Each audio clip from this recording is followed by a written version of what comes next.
Bom, começando aqui mais uma aula, onde o tema da vez vai ser visão geral da circulação, biofísica da pressão, fluxo e resistência. Esse tema é tratado no capítulo 14 do Guyton.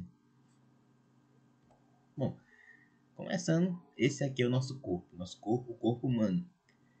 Esse corpo humano ele vai estar composto de vários órgãos, vários tecidos, vários tecidos, e esses órgãos e tecidos eles vão precisar de receber nutrientes para eles continuarem vivos. E quem é que vai ser o responsável de levar esses nutrientes até ele?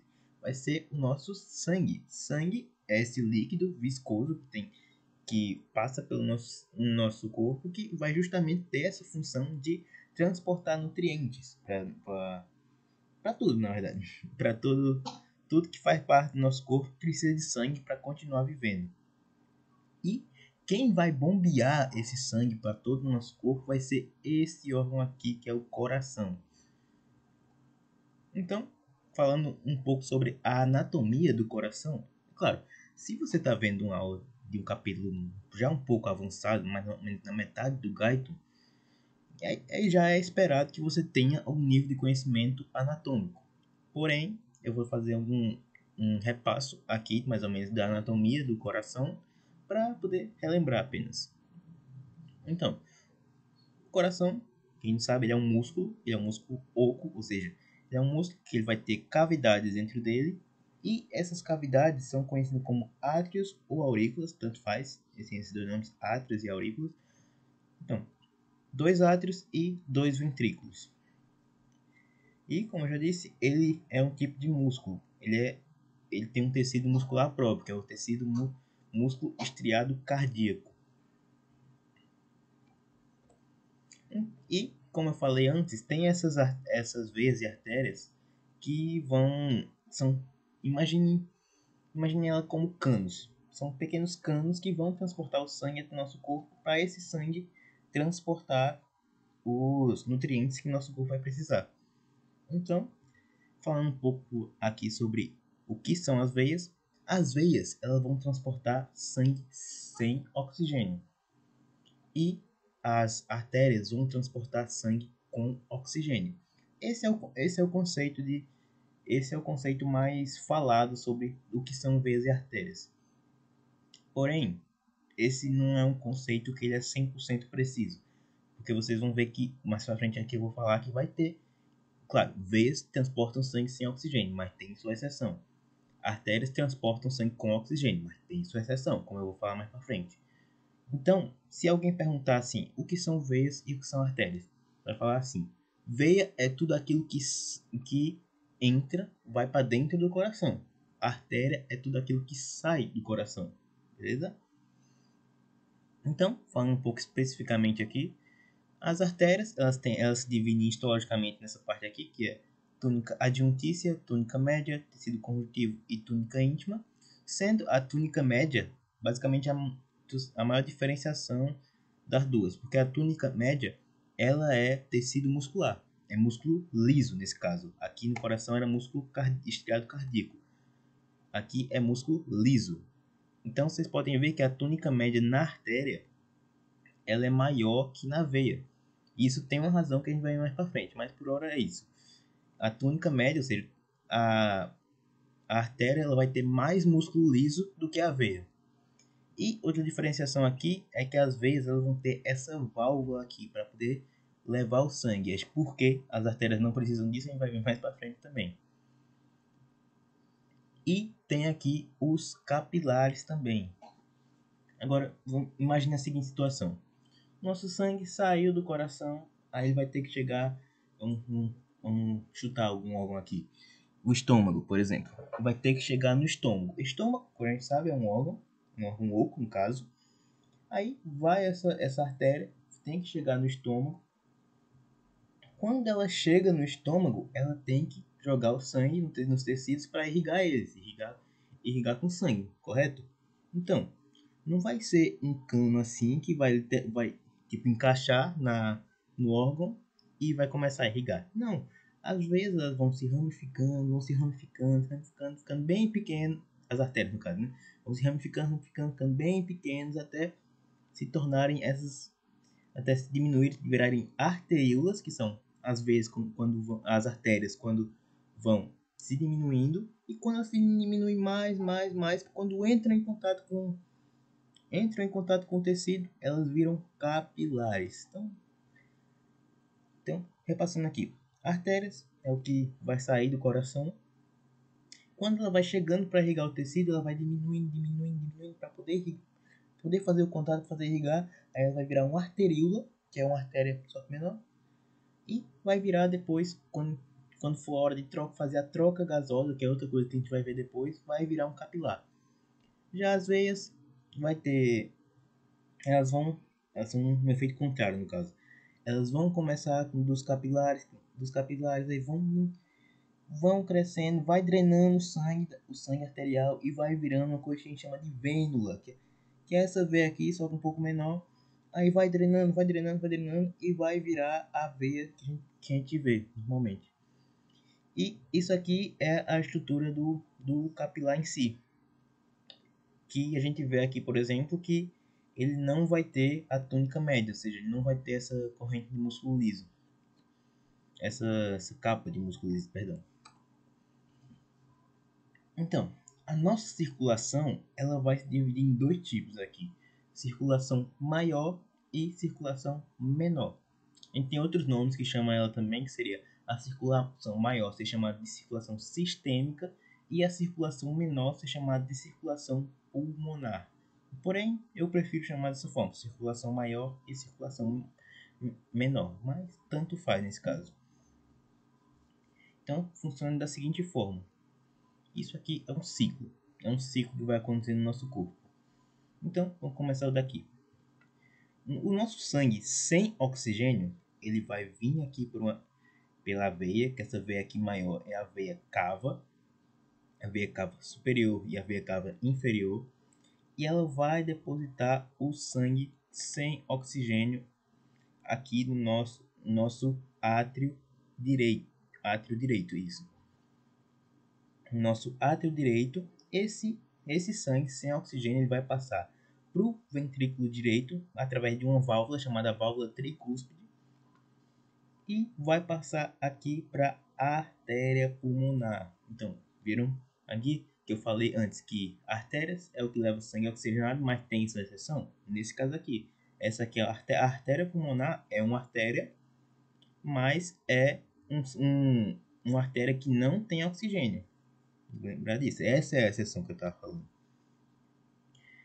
Então, vai sair do ventrículo direito, vai chegar até os pulmões por meio da artéria pulmonar. E nesse pulmão vai acontecer um processo que a gente chama de hematose. Esse processo é o processo em que que acontece dentro dos nossos pulmões, que é basicamente dar oxigênio para o sangue. Então, nisso que o sangue sai com oxigênio, ele tem que passar para o coração. E por onde é que ele vai? Pela veia pulmonar. Aqui, a outra exceção que eu falei. Porque aqui é uma veia, mas que tem sangue oxigenado. Então, chegou aqui no átrio esquerdo, perdão. Vai chegar aqui no átrio esquerdo, vai passar aqui para o ventrículo esquerdo, através de uma válvula que tem aqui no meio, que se chama válvula mitral ou bicúspide, e vai sair para a artéria aorta, que é basicamente a nossa maior artéria que a gente vai ter no corpo. E nisso, a da artéria aorta ela vai ter milhões de ramificações que vai levar oxigênio para todo o corpo. Toda a oxigenação do corpo vai sair dessa artéria aqui, basicamente. Ela vai sair do coração, vai se ramificar, aí vai rama para os braços, para as pernas, para o abdômen, para o cérebro, para todo canto. São ramos daqui de alguma forma se ramificou da aorta. Aí, como a gente viu aqui, o sangue que é bombeado para o corpo, uma hora ele vai ter que ocorrer essa troca gasosa que seria os capilares aqui. Então, chega o sangue com oxigênio no órgão, por exemplo, como deu o exemplo do estômago, Chega o sangue com oxigênio no estômago, aí as veias elas vão lá e drenam esse sangue, só que dessa vez sem oxigênio. E quando elas drenam, vai voltar para o ato direito e começar esse processo todo de novo. Então, um ser humano médio ele tem cerca de 5 litros de sangue no seu corpo. E a porcentagem que esse sangue vai estar em cada local é um pouco diferente. Então, 7% do nosso sangue vai estar no coração, 9% do nosso sangue vai estar na circulação menor, que seria essa circulação daqui, ó, essa parte aqui de cima, e 84% vai estar na nossa circulação maior, na circulação sistêmica, seria basicamente todo o corpo, né? Seria todo o corpo. E desses 84%, 13% vão estar nas artérias, 7% vão estar nas arteríolas e nos capilares, e aqui é importante, a maior parte vai estar nas veias e nas vênulas. Então, as veias são um tipo de armazenamento de sangue no nosso corpo. Então, agora falando sobre os princípios mais básicos da função circulatória. 1.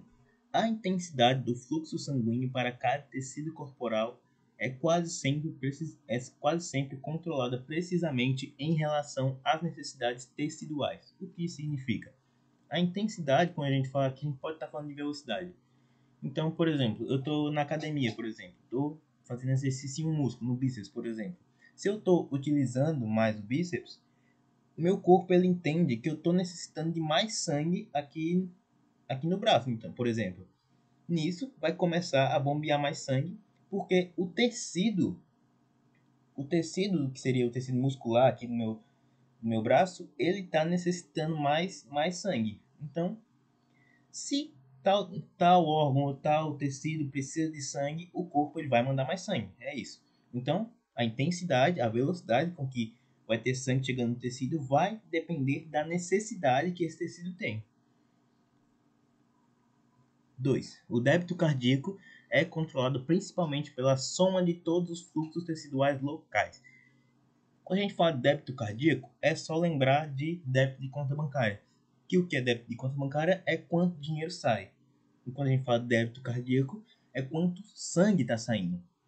Então significa aqui que o débito cardíaco, ou seja, quanto de sangue está saindo, tem o seu controle feito principalmente por todos os fluxos teciduais locais, ou seja, todos os fluxos de sangue, todo o sangue está sendo jogado para os tecidos que precisam. Esse é o nosso débito cardíaco. 3. A pressão arterial é geralmente independente do fluxo sanguíneo local ou do débito cardíaco. Então vamos lá. O que é pressão arterial? Pressão arterial é basicamente a força que está sendo feita para o nosso sangue passar para as artérias. Então, essa pressão ela vai ser independente de se, por exemplo, como vou dar o exemplo do bíceps aqui de novo. Se meu braço ele tá precisando de mais sangue, a pressão vai ser independente disso no geral. Então, como eu falei ali, a pressão ela vai ter diferentes níveis de pressão em diferentes partes do corpo, obviamente. Quando a gente está falando de medição de pressão arterial, a gente usa essa medida aqui, mmHg, que significa milímetros por mercúrio. Então, aqui a gente vê a pressão na aorta aqui, por exemplo. Ó. A aorta ela vai ter uma pressão média de 100 milímetros por mercúrio. E aqui no gráfico a gente vê que tem aqui a pressão média, mas a gente vê que sobe e desce. É a pressão arterial da aorta aqui. Da aorta, das grandes artérias, tudo aqui. Sobe e desce. Isso aqui se deve à sístole e à diástole. Basicamente é isso. Durante a sístole é uma, durante a diástole é outra. Mas a média vai ser 100. É isso.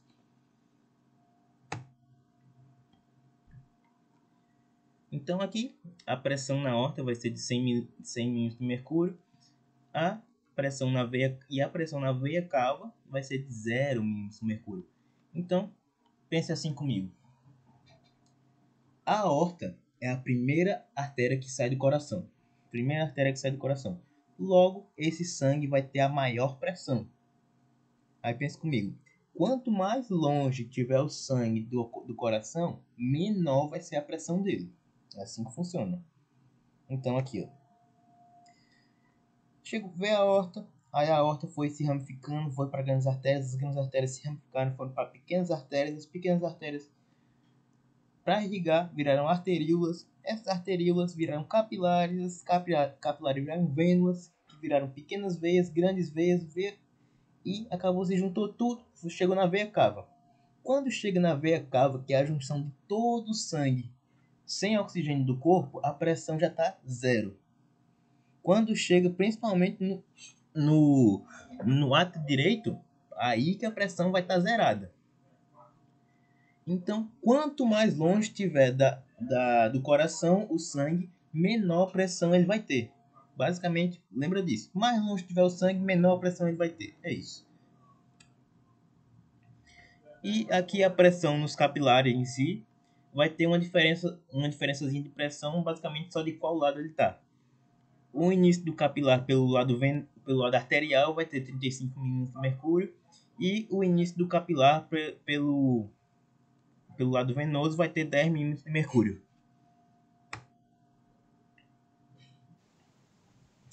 Então, falando agora sobre o que seria vasodilatação e vasoconstricção, vamos pegar aquele exemplo que eu dei anteriormente, por exemplo. Se eu estou na academia e eu estou treinando bíceps, por exemplo, aqui, treino de bíceps. Minha artéria está lá normal, eu começo a utilizar meu bíceps. Aí, como eu disse antes, meu tecido muscular aqui do braço, ele está precisando de mais sangue. Aí, meu corpo entende isso e começa a mandar mais sangue para ele. Quando começa a mandar mais oxigênio para determinado tecido, ocorre essa vasodilatação das artérias. O que seria isso? Que seria a relaxação do músculo liso. Porque como a gente viu aqui atrás,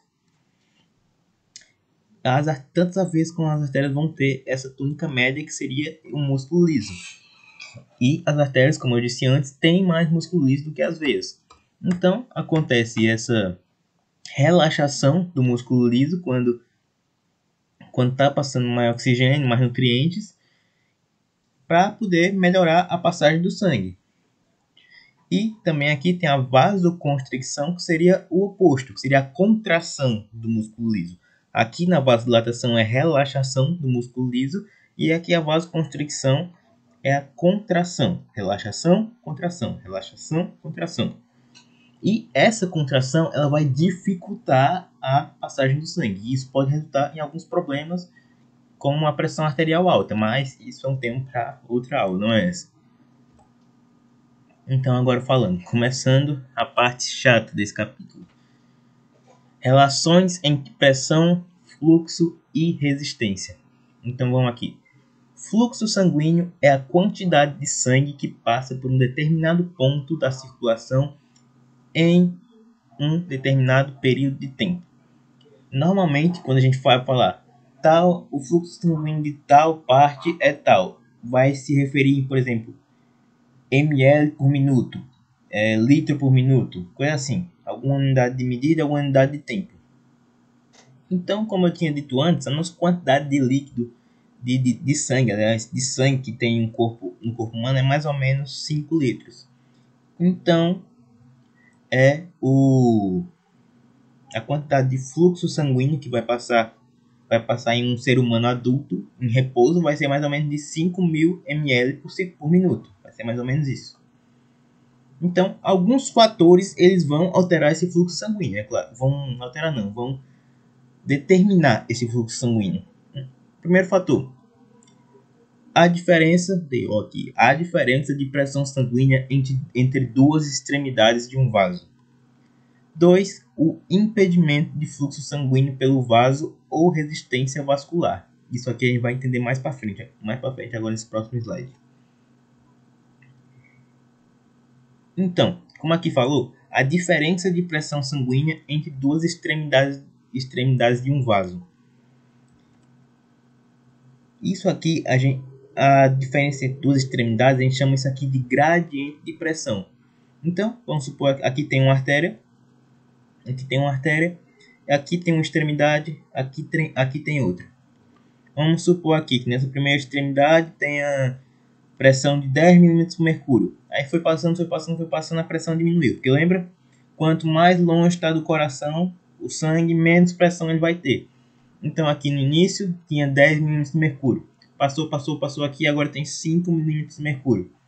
Então vai ser essa pressão inicial menos a pressão final aqui, que seria 5, 10 menos 5. Então nosso gradiente de pressão aqui seria 5. 10 menos 5, 5. E tem esse outro fator aqui que é a resistência. O que seria a resistência? Seria basicamente, por exemplo, esse sangue está passando e essa artéria aqui ela está constituída, como eu falei anteriormente. Aí esse sangue está batendo nas extremidades dessa artéria. Isso está causando uma resistência na passagem dele. Isso seria a resistência, por exemplo. E tem essa lei aqui que dá essa formulazinha aqui, que serve para a gente ter essa noção do que o fluxo sanguíneo significa. Isso aqui não é uma conta, não é uma forma que a gente vai fazer uma conta, por exemplo. Eu acho muito difícil em alguma prova pedir, por exemplo, calcule o fluxo de tal artéria e eles darem os valores lá. Eu acho muito difícil isso acontecer. Essa lei aqui, lei de Ohm, ela serve apenas para a gente compreender o conceito do que seria fluxo sanguíneo. Então, repetindo aqui, o fluxo sanguíneo é a quantidade de sangue que passa por um determinado ponto da circulação em um determinado período de tempo. E esse fluxo ele é determinado pelo quê? Pelo gradiente de pressão, que seria aqui o ΔP, que seria a pressão inicial do vaso menos a pressão final do vaso e a resistência dele. O resultado dessa formulazinha aqui, mais ou menos, entre aspas, seria o nosso resultado do fluxo sanguíneo. Isso não é uma coisa que a gente que tem como um ser humano ter um exame normal, assim, corriqueiro, para saber qual é a pressão inicial de um vaso, qual é a pressão final de um vaso. Existe um aparelho mecânico que se chama fluxômetro, algo assim, fluxômetro. E ele se insere dentro do vaso sanguíneo e ele tem esse objetivo de medir o fluxo. Mas isso não é uma coisa que se faça no dia a dia. Essa fórmula aqui ela serve basicamente para a gente compreender do que é que o fluxo sanguíneo trata. Então, repetindo aqui. Fluxo sanguíneo é a quantidade de sangue que passa por um determinado ponto da circulação em um determinado período de tempo. Pronto. Vamos falar de novo. Vamos supor que essa aqui é a artéria aorta. No início da artéria aorta aqui, a gente quer saber qual é o fluxo sanguíneo que está saindo da artéria aorta. A gente quer saber qual é o fluxo sanguíneo da artéria aorta. Então, o que a gente tem que saber? A pressão inicial, que vamos supor aqui, é 20. Pressão inicial da artéria aorta é 20. Aí chegou no estômago, vamos supor. Vamos supor que ela acabou no estômago. Vai acabar no estômago mesmo. Mas acabou no estômago. Aí a pressão final dela vai ser 5. Aí como é que a gente sabe o gradiente de pressão? 20 menos 5. Gradiente de pressão é a pressão inicial menos a pressão final. Gradiente de pressão aqui nesse caso 20 menos 5. Então vai ser 15 nosso gradiente de pressão. E a gente tem a resistência. Essa pessoa estava tendo vasoconstricção no vaso, na artéria aorta dela e criou uma maior resistência. Então, vai fazer essa conta, entre aspas, para saber qual é o fluxo sanguíneo. Então, é isso.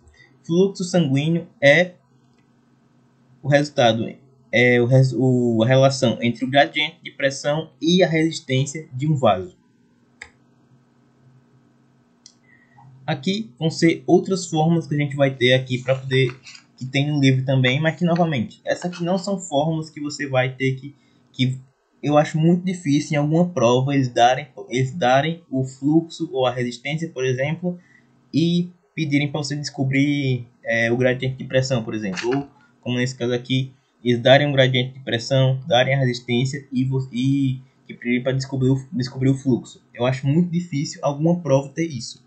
Porém, o livro ele nos dá essa fórmula para a gente conseguir fazer uma associação do que é que o fluxo sanguíneo representa. E ele também dá essa outra fórmula aqui, ó, que a velocidade, velocidade ou intensidade, a velocidade ou intensidade do fluxo sanguíneo ele vai ser dado por essa fórmula aqui, V igual a F sobre A, que seria o quê? Velocidade igual ao fluxo sanguíneo aqui, esse mesmo fluxo dessa outra fórmula aqui, dividido pela área de seção vascular. O que seria isso? Seria o diâmetro da artéria, por exemplo. Seria isso.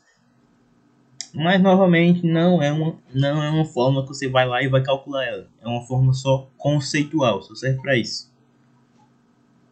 E aqui tem essas outras aqui que são, se perceber, são as mesmas letras. São as mesmas letras aqui, F, delta P e R. Aqui delta P, F e R. Então, essas duas aqui são essa mesma fórmula, só que organizadas de um jeito diferente. Então, se você sabe um pouquinho de aritmética, você vai conseguir fazer a relação dessas duas aqui. Porque, que não é ordem matemática, mas se a gente tem valor de 2 desses aqui, a gente consegue descobrir o outro. Se tem valor do fluxo e do ΔP, a gente consegue descobrir a resistência.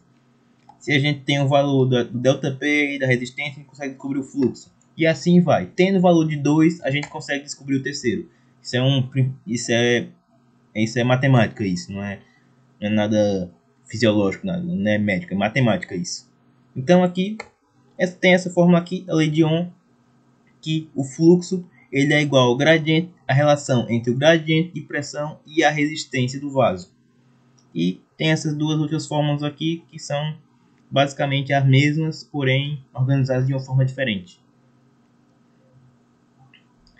Então, agora a gente já viu o que é que causa, quais são os determinantes para esse fluxo acontecer, e agora a gente vai ver que tem tipos diferentes de fluxo dentro do que estão correndo pelo nosso sangue.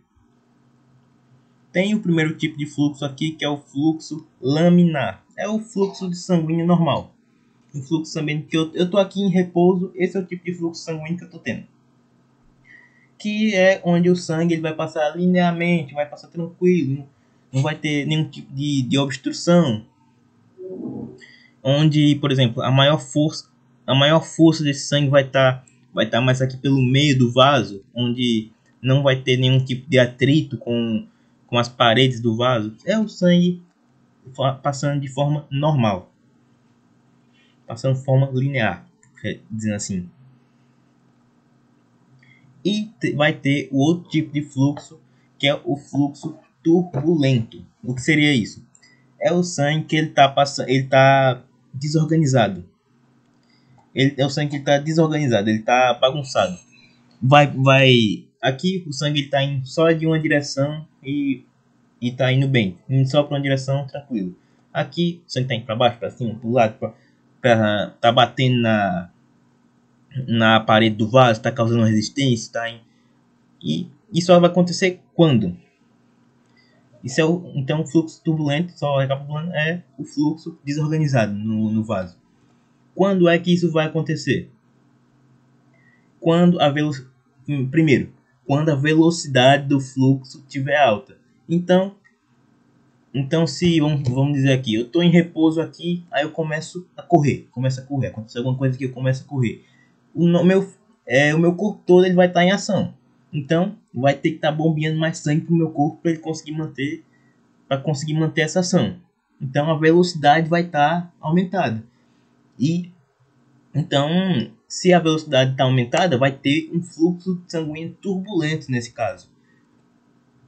E detalhe, esse fluxo sanguíneo turbulento é o que causa, por exemplo, se eu estou aqui em repouso, eu consigo sentir meu coração, mas quando eu começo a correr, fazer alguma atividade, meu coração começa a bater mais forte.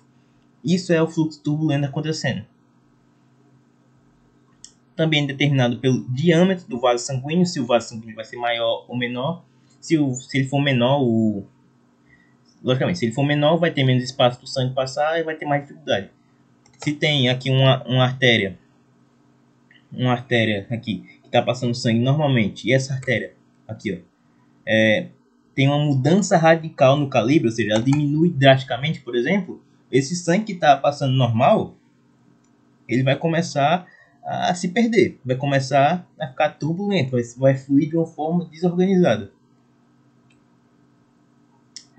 E por último aqui, a densidade do sangue, que é o que eu vou explicar agora mais para frente, nesse próximo slide. Fatores que afetam o fluxo sanguíneo. Vamos lá. Primeiro, diferença de pressão.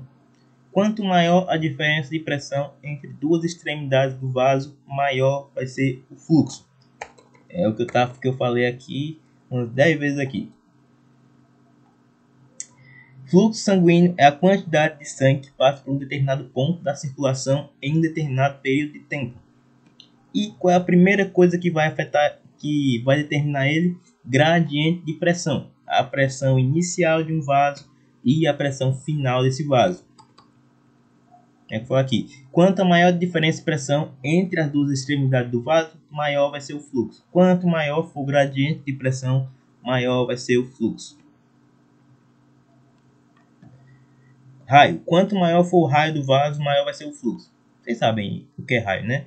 É a medida que vem do centro até a extremidade de um círculo.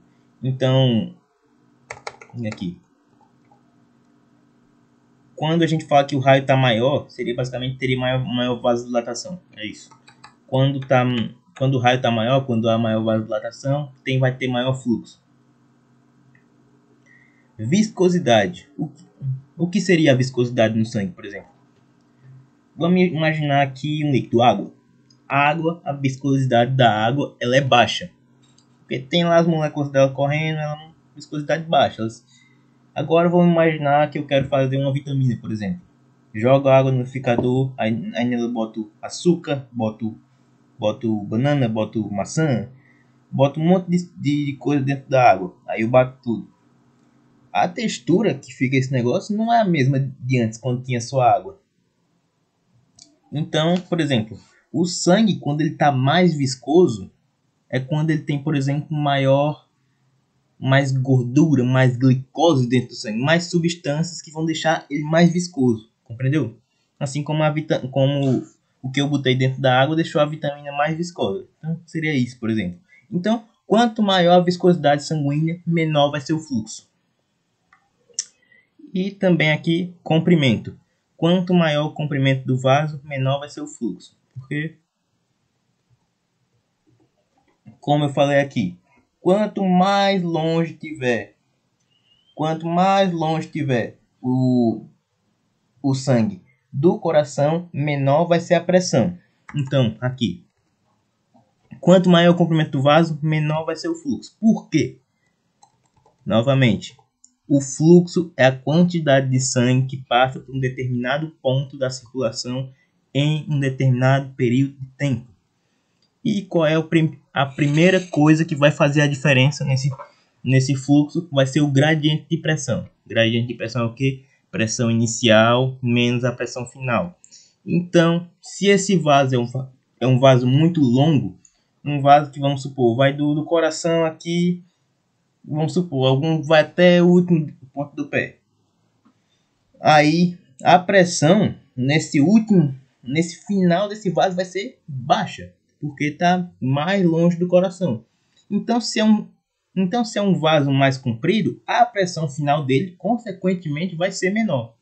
Então, se ele é um vaso comprido, a pressão final dele vai ser menor. Se a pressão final dele é menor, o fluxo também, por consequência, vai ser maior.